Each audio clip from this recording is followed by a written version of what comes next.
ಮಾಲಿಕೆ 7. ಮಾಲಿಕೆ ವಿಶೇಷ ಸಕ್ರಿಯ ಲೇಖಕರು. ತಿಂಗಳ ವಿಶೇಷ ಲೇಖಕ್ ಅನುಷ್ ಎ. ಶೆಟ್ಟಿ ಅವರ ಕಾದಂಬರಿಗಳು. ಪುಸ್ತಕ ಪರಿಚಯ 19. ಪುಸ್ತಕದ ಹೆಸರು ಆಹುತಿ. ಲೇಖಕರು ಅನುಷ್ ಎ. ಶೆಟ್ಟಿ. ಅಭಿಪ್ರಾಯ ವಿಭಾ ವಿಶ್ವನಾಥ್. ಓದುತ್ತಿರುವವರು ರಮೇಶ್ ಥಳಿ. ಆಹುತಿ ಅನುಷ್ ಶೆಟ್ಟಿಯವರ ಮೊದಲ ಪುಸ್ತಕ. ಇದು ಸತ್ಯ ಘಟನೆಗಳ ಸುತ್ತ ಹೆಣೆಯಲಾದ ಕಾಲ್ಪನಿಕ ಕಥೆ. ಕಾದಂಬರಿಯಲ್ಲಿ ಬರುವ ಸನ್ನಿವೇಶಗಳು ನಾಗರಹೊಳೆ, ಹುಣಸೂರು ಮತ್ತು ಮೈಸೂರಿನಲ್ಲಿ ಜರುಗಿರುವ ಯಾವುದೋ ಕಾಲಘಟ್ಟದ ನೈಜ ಘಟನೆಗಳೇ ಎಂದು ಲೇಖಕರೇ ಹೇಳುತ್ತಾರೆ. ಪತ್ರಿಕೋದ್ಯಮದಲ್ಲಿ today's newspaper is tomorrow's waste paper ಎಂಬ ವ್ಯಾಖ್ಯಾನವಿದೆ. ಆದರೆ ಒಂದು ದಶಕಕ್ಕೂ ಹಳೆಯ ಪತ್ರಿಕೆಗಳ ಸಾಕ್ಷ್ಯಾಧಾರಗಳಿಂದ ಅರಣ್ಯ ಇಲಾಖೆ ಸುಮಾರು 30 ವರ್ಷಗಳ ಹಿಂದೆ ಇದ್ದ ಸ್ಥಿತಿ ಹಾಗೂ ಕಾಡುಗಳ್ಳರು ಅದರಿಂದ ಅರಣ್ಯವನ್ನೇ ದುರ್ಬಲಗೊಳಿಸುತ್ತಾ ಹೋದ ನಂತರ ಸರ್ಕಾರ ಎಚ್ಚರವಾಗಿ ಅದನ್ನು ಪ್ರಬಲಗೊಳಿಸುತ್ತಾ ಹೋದ ಕಥೆ ಇಲ್ಲಿದೆ. ಮೈಸೂರಿನ ದಿನಪತ್ರಿಕೆಯಾದ ಪ್ರಜಾನುಡಿ ನಾಗರಹೊಳೆಯಲ್ಲಿ ನಡೆಯುತ್ತಿದ್ದ ಕಾಡುಗಳ್ಳತನದ ಪ್ರಕರಣವೊಂದನ್ನು ಬಯಲು ಮಾಡಿತು. ಅದರ ನೇತೃತ್ವ ವಹಿಸಿದ್ದು ಅದೇ ಪತ್ರಿಕೆಯ ವರದಿಗಾರ ಹನಗೋಡು ನಟರಾಜ್.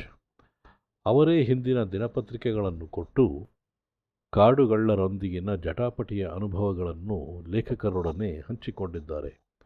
ಅದೇ ಮಾಹಿತಿಗಳನ್ನು ಕಥೆಯಲ್ಲಿಯೂ ಬಳಸಿರುತ್ತಾರೆ.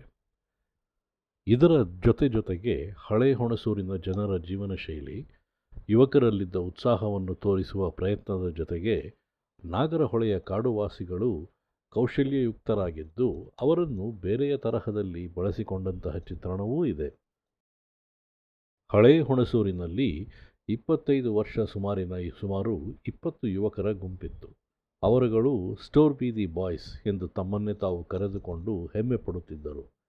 ಇದರೊಟ್ಟಿಗೆ ಈ ಕ್ರಾಂತಿಕಾರಿ ಬುದ್ಧಿಯ ಹುಡುಗರ ಬದುಕನ್ನು ಇಂಟರೆಸ್ಟಿಂಗ್ ಮಾಡಿದ್ದು ಅವರಿಗಿದ್ದ ಹವ್ಯಾಸ. ಅದೇನೆಂದರೆ ಪ್ರತಿ ಶನಿವಾರ ಮತ್ತು ಭಾನುವಾರವನ್ನು ನಾಗರಹೊಳೆ ಅರಣ್ಯದಲ್ಲಿ ಕಳೆಯುವುದು. ಹೀಗೆ ಅವರ ಈ ಅನುಭವವೇ ಒಂದು ರೋಚಕ ಅನುಭವಕ್ಕೆ ಹಾಗೂ ಭೀಕರ ರಾತ್ರಿಗೆ ಸಾಕ್ಷಿಯಾಗುವಂತೆ ಮಾಡುತ್ತದೆ. ಹೀಗಿರುವಾಗ ಹೆಚ್ಚಾದ ಬೋರ್ವೆಲ್ಗಳು ಮತ್ತು ಮಳೆಯಿಲ್ಲದೆ ಅಂತರ್ಜಲ ಮಟ್ಟ ಕುಸಿದಿದ್ದರಿಂದ ಮನೆ ಮನೆಗೂ ನೀರು ತಲುಪಿಸುವ ಅಗತ್ಯವಿತ್ತು. ಹೀಗಾಗಿ ಎಲ್ಲ ಬೀದಿಗಳಲ್ಲಿಯೂ ಕೆಂಪಣ್ಣನ ನೀರು ತುಂಬಿಕೊಂಡು ಬರುವ ಟ್ರ್ಯಾಕ್ಟರಿಗಾಗಿಯೇ ಕಾಯಲಾಗುತ್ತಿತ್ತು. ಬೇರೆ ಬೀದಿಗಳಿಗೆ ನೀರು ಕೊಡಲು ಅವನಿಗೆ ಸಮಸ್ಯೆ ಇಲ್ಲದಿದ್ದರೂ ಸ್ಟೋರ್ ಬೀದಿಗೆ ನೀರು ಕೊಡುವುದು ಕಷ್ಟವಾಗಿತ್ತು. ಆದರೆ ಈ ನೀರಿಗೂ ಮತ್ತು ವಾರಾಂತ್ಯಕ್ಕೂ ಒಂದು ಸಂಬಂಧವೆಂಬಂತೆ ನೀರು ಕಳ್ಳತನ ಶುರುವಾಗಿತ್ತು. ನಾಗರಹೊಳೆಯ ಫಾರೆಸ್ಟ್ ರೇಂಜರ್ ಆಗಿದ್ದಿದ್ದು ಅಪ್ಪಯ್ಯ. ಸರ್ಕಾರದ ಹಲವು ಸವಲತ್ತುಗಳನ್ನು ತೋರಿಸಿ ಅವೆಲ್ಲದವರ ಹಣವನ್ನು ತಾನೇ ತಿನ್ನುತ್ತಿದ್ದ. ಇಲ್ಲಿನ ಗಾರ್ಡ್ಗಳು, ಗನ್ಮ್ಯಾನ್, ವಾಚರ್, ಗೇಟ್ಕೀಪರ್ಗಳಿಗೆ ಸರ್ಕಾರ ಕಳಿಸುವ ಹೆಚ್ಚುವರಿ ಸಂಬಳವನ್ನು ಇವನೇ ತಿಂದು ತೇಗುತ್ತಿದ್ದ. ಸ್ಟೋರ್ ಬೀದಿ ಬಾಯ್ಸ್ ನಾಗರಹೊಳೆ ಕಾಡಿಗೆ ಬರುತ್ತಿದ್ದುದು ನಾಗರಾಜನ ಮೂಲಕವೇ. ಆದರೆ ಅಪ್ಪಯ್ಯ ಆತನಿಗೆ ಕಾಡಿನೊಳಗೆ ಯಾರೂ ಹೋಗಬಾರದು, ನೀನೂ ಸಹ ಎಂದು ಎಚ್ಚರಿಸಿದ್ದ. ಹಾಗಾಗಿ ಹುಡುಗರು ಬಂದಾಗೆಲ್ಲ ಒಳಗೆ ಹೋಗಲು ಬಿಡದೆ ರೇಂಜರ್ನ ಕಣ್ಣಿಗೆ ಬೀಳದಂತೆ ಮೂರ್ಕಲ್ಲು ಚೆಕ್ ಪೋಸ್ಟ್ ಬಳಿಯ ತನ್ನ ವಾಸಗೃಹದಲ್ಲೇ ರಾತ್ರಿ ಕಳೆಯಲು ವ್ಯವಸ್ಥೆ ಮಾಡುತ್ತಿದ್ದ. ಅಷ್ಟಕ್ಕೂ ಅವನು ಹುಡುಗರಿಗೆ ಈ ಸಹಾಯ ಮಾಡುತ್ತಿದ್ದುದೇಕೆ? ಉಳಿದ ಗಾರ್ಡ್ಗಳು ಇದಕ್ಕೆ ಹೇಗೆ ಪ್ರತಿಕ್ರಿಯಿಸುತ್ತಿದ್ದರು? ನಾಗರಹೊಳೆಗೆ ಗವರ್ನರ್ ಭೇಟಿ ನೀಡಿ ಒಂದು ರಾತ್ರಿ ಅಲ್ಲಿನ ಕಾವೇರಿ ಲಾಡ್ಜ್ನಲ್ಲಿ ತಂಗಿದ್ದರು. ಆಗ ಮೈಸೂರು ಪ್ರಾಂತ್ಯದ ಪತ್ರಕರ್ತರೆಲ್ಲ ವರದಿ ಮಾಡಲು ನಾಗರಹೊಳೆಗೆ ತೆರಳಿದ್ದರು. ಹೀಗೆ ಹೋಗಿದ್ದವರಲ್ಲಿ ಪತ್ರಕರ್ತ ಹನಗೋಡು ನಟರಾಜ್ ಕೂಡ ಒಬ್ಬರು.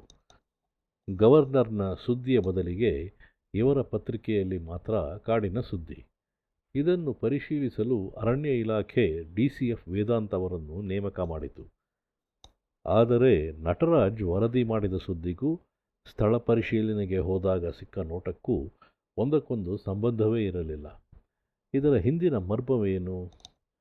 ಕಾಳಿಂಗ ಮತ್ತು ಪೊಂಗರಂತಹ ಗಿರಿಜನರು ತಮ್ಮ ಕಾಡನ್ನು ಉಳಿಸಿಕೊಳ್ಳಲು ತಮ್ಮ ಕೈಲಾದ ಸಹಾಯ ಮಾಡಿದ್ದರು. ದುರಾಸೆಯ ಅಧಿಕಾರಿ ಅಪ್ಪಯ್ಯನ ಗತಿ ಏನಾಯಿತು? ಅವನ ದುರಾಸೆಗೆ ಸಿಕ್ಕ ಕಾಡು ಎಷ್ಟೆಲ್ಲ ನಾಶವಾಗಿತ್ತು? ಅಲ್ಲದೆ ಕಾಡಿನಲ್ಲಿ ನಡೆಯುತ್ತಿದ್ದ ಅವ್ಯವಹಾರಗಳು ಏನು? ಅವುಗಳನ್ನು ನಡೆಸುತ್ತಿದ್ದವರು ಯಾರು? ಅದರ ಹಿಂದಿನ ಮರ್ಮವೇನು?